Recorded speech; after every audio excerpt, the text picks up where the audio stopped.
Super breaking ১৩ April সোমবার থেকেই কৃষকদের অ্যাকাউন্টে টাকা নবান্ন থেকে সরাসরি ছাড়ের নির্দেশ মুখ্যমন্ত্রীর।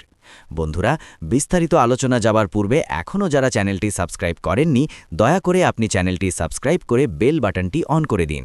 নমস্কার বন্ধুরা, আজকের এই মুহূর্তে রয়েছে রাজ্যের সমস্ত কৃষকদের জন্য এক ঐতিহাসিক সুখবর, এমন একটি আপডেট যা বহুদিনের অপেক্ষার অবসান ঘটাতে চলেছে। আপনি যদি একজন কৃষক হয়ে থাকেন এবং কৃষক বন্ধু প্রকল্পের প্রথম কিস্তির টাকার জন্য দিন গুণে অপেক্ষা করে থাকেন, তাহলে আজকের এই খবরটি আপনার জন্য অত্যন্ত গুরুত্বপূর্ণ এবং স্বস্তিদায়ক। কারণ আজ নবান্ন থেকে এসেছে বড় সিদ্ধান্ত। আগামীকাল অর্থাৎ ১৩ এপ্রিল সোমবার থেকেই কৃষক বন্ধু প্রকল্পের খারিফ মরশুমের প্রথম কিস্তির টাকা কৃষকদের ব্যাংক অ্যাকাউন্টে পাঠানো শুরু হবে। মুখ্যমন্ত্রী মমতা বন্দ্যোপাধ্যায় নিজেই এই বিষয়ে স্পষ্ট নির্দেশ দিয়েছেন, যাতে কোনো রকম দেরি না হয় এবং দ্রুত সমস্ত প্রক্রিয়া সম্পন্ন করে টাকা পৌঁছে দেওয়া হয় প্রত্যেক যোগ্য কৃষকের কাছে। বন্ধুরা, আজকের এই ঘোষণার পর প্রশাসনিক স্তরে ব্যাপক তৎপরতা শুরু হয়ে গেছে। নবান্ন থেকে সরাসরি নির্দেশ যাওয়ার পর ব্লক ও জেলা পর্যায়ে কাজ দ্রুত গতিতে এগোচ্ছে। ফলে এখন আর কোনো সন্দেহ নেই, ১৩ এপ্রিল থেকেই ধাপে ধাপে কৃষকদের অ্যাকাউন্টে টাকা ঢুকতে শুরু করবে। বহুদিনের অপেক্ষা, উদ্বেগ, আলোচনা সবকিছুর অবসান ঘটিয়ে এবার বাস্তবেই কৃষকদের হাতে পৌঁছতে চলেছে সেই প্রতীক্ষিত আর্থিক সহায়তা। বন্ধুরা, আপনারা জানেন, কৃষক বন্ধু প্রকল্প রাজ্যের কৃষকদের জন্য একটি অত্যন্ত গুরুত্বপূর্ণ উদ্যোগ। ২০১৯ সালে এই প্রকল্প চালু হওয়ার পর থেকেই লক্ষ লক্ষ কৃষক সরাসরি উপকৃত হয়েছেন। শুরুতে এই প্রকল্পে বছরে ২,০০০ থেকে ৫,০০০ টাকা পর্যন্ত সাহায্য দেওয়া হতো, কিন্তু সময়ের সঙ্গে সঙ্গে কৃষি খরচ বেড়ে যাওয়ায় সরকার এই প্রকল্পে বড় পরিবর্তন আনে। বর্তমানে যাদের জমির পরিমাণ ১ একর বা তার বেশি, তারা বছরে মোট ১০,০০০ টাকা পান, আর যাদের জমি ১ একরের কম, তারা বছরে ৪,০০০ টাকা পান। এই টাকা ২ কিস্তিতে দেওয়া হয়। প্রথম কিস্তি খারিফ মরশুমের জন্য এবং দ্বিতীয় কিস্তি রবি মরশুমের জন্য। এবার বন্ধুরা, সবচেয়ে গুরুত্বপূর্ণ বিষয়, এই কিস্তির টাকা কারা আগে পাবেন। বিভিন্ন প্রশাসনিক সূত্র অনুযায়ী জানা যাচ্ছে যে পুরনো নিবন্ধিত কৃষকরাই প্রথম ধাপে টাকা পেতে পারেন, কারণ তাদের সমস্ত তথ্য আগে থেকেই যাচাই করা রয়েছে এবং তাদের অ্যাকাউন্ট ভ্যালিডেশন সম্পন্ন। অন্যদিকে নতুন যারা আবেদন করেছেন, তাদের ক্ষেত্রে কিছু অতিরিক্ত যাচাই প্রক্রিয়া চলছে, তাই তারা কিছুটা পরে টাকা পেতে পারেন। এখন আসি স্ট্যাটাস আপডেট নিয়ে, যা এই মুহূর্তে অত্যন্ত গুরুত্বপূর্ণ। অনেক কৃষকের স্ট্যাটাসে ইতিমধ্যেই পরিবর্তন দেখা যাচ্ছে।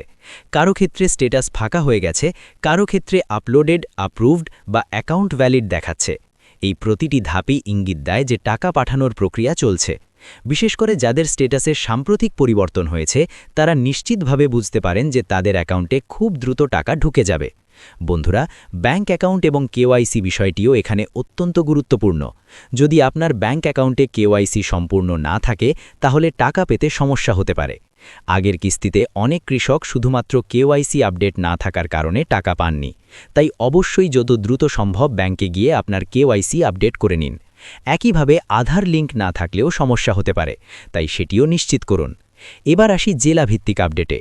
বিভিন্ন রিপোর্ট এবং প্রশাসনিক সমীক্ষা অনুযায়ী জানা যাচ্ছে যে কিছু জেলায় আগে টাকা পাঠানো হতে পারে, যেমন নদিয়া, মালদা, কোচবিহার, হাওড়া, পূর্ব ও পশ্চিম মেদিনীপুর, বাঁকুড়া, বীরভূম, পুরুলিয়া, উত্তর ও দক্ষিণ দিনাজপুর, উত্তর ও দক্ষিণ ২৪ পরগনা, হুগলি এবং পূর্ব ও পশ্চিম বর্ধমান। এই জেলাগুলিতে কাজ দ্রুত সম্পন্ন হওয়ায় এখানকার কৃষকরা প্রথম ধাপে টাকা পেতে পারেন। বন্ধুরা, যারা সম্প্রতি নতুন জমি কিনেছেন বা জমির পরিমাণ বাড়ানোর জন্য আবেদন করেছিলেন, তাদের জন্য রয়েছে বড় আপডেট। যদি আপনার স্ট্যাটাসে নতুন জমির পরিমাণ আপডেট হয়ে থাকে, তাহলে আপনি সেই অনুযায়ী অতিরিক্ত টাকাও পেতে পারেন, অর্থাৎ আপনার আর্থিক সহায়তার পরিমাণ আগের তুলনায় বাড়তে পারে।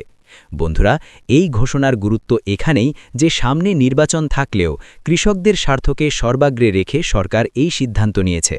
মুখ্যমন্ত্রীর সরাসরি নির্দেশের ফলে কোনো ধরনের বিলম্ব ছাড়াই টাকা ছাড়ার প্রক্রিয়া শুরু হচ্ছে। এতে করে কৃষকরা তাদের চাষের কাজ সময়মতো করতে পারবেন এবং আর্থিক চাপ অনেকটাই কমবে। এই প্রকল্পের আরেকটি বড় দিক হল জীবন বীমা সুবিধা। যদি কোনো কৃষকের বয়স ১৮ থেকে ৬০ বছরের মধ্যে থাকে এবং সেই সময় তার মৃত্যু হয়, তাহলে তার পরিবারকে এককালীন ২ লক্ষ টাকা দেওয়া হয়। এটি শুধু আর্থিক সহায়তা নয়, বরং কৃষক পরিবারের নিরাপত্তার একটি বড় দিক। সব শেষে বন্ধুরা আপনাদের কাছে একটি গুরুত্বপূর্ণ অনুরোধ নিয়মিত আপনার স্ট্যাটাস চেক করুন ব্যাংক অ্যাকাউন্ট আপডেট রাখুন এবং প্রয়োজন হলে কৃষি দপ্তরে যোগাযোগ করুন কারণ এখন যে কোনো সময় আপনার অ্যাকাউন্টে টাকা ঢুকে যেতে পারে 13 এপ্রিল থেকেই এই প্রক্রিয়া শুরু হচ্ছে তাই আর দেরি নয় প্রস্তুত থাকুন আজকের এই ছিল কৃষক বন্ধু প্রকল্পের বড় এবং একেবারে লেটেস্ট আপডেট এই ধরনের গুরুত্বপূর্ণ খবর সবার আগে পেতে হলে অবশ্যই চ্যানেলটি সাবস্ক্রাইব করে রাখুন এবং ভিডিওটি বেশি করে শেয়ার করুন ধন্যবাদ